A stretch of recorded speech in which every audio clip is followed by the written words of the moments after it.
When you walk around Culiacan, on the surface everything seems normal. How do you tell the real story of what's happening here? When you live here, you can tell who the drug traffickers are by their way of living, the way they dress, their opulence, their power. You experience a lot of fear.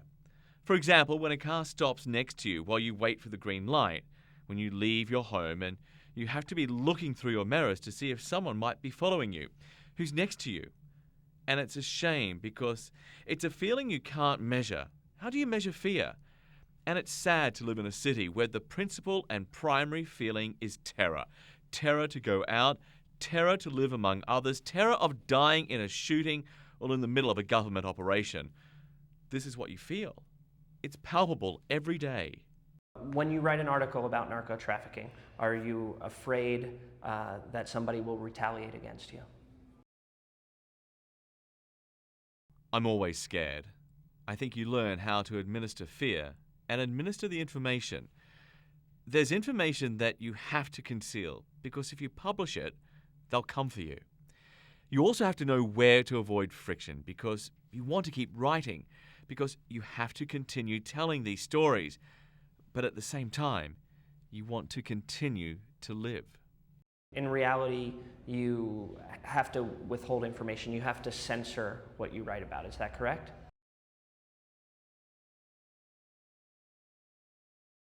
Yes, if it's a story that was told to me, then I have to censor it. I think it's better to tell at least 30, 40, 50% of what's happening on the streets about this tragedy, the national hell that this country is turning into. In my opinion, silence is a form of death, a complicity. I'm not dead, I'm alive. I'm writing these stories.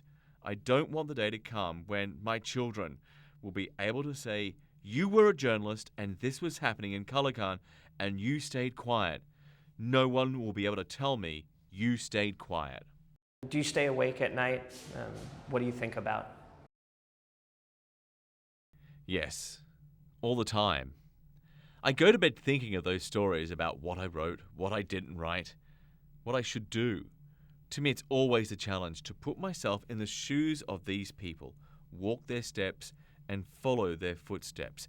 And I'm not saying I'm a poet, but that writing style is necessary to tell what happens on these streets about blood, how we're drowning in blood. What happens in the future if the Mexican press continues to be silenced? We're contributing to Mexicans not seeing themselves in the newspapers. They don't see their lives in the newspapers, so they stop reading the newspapers.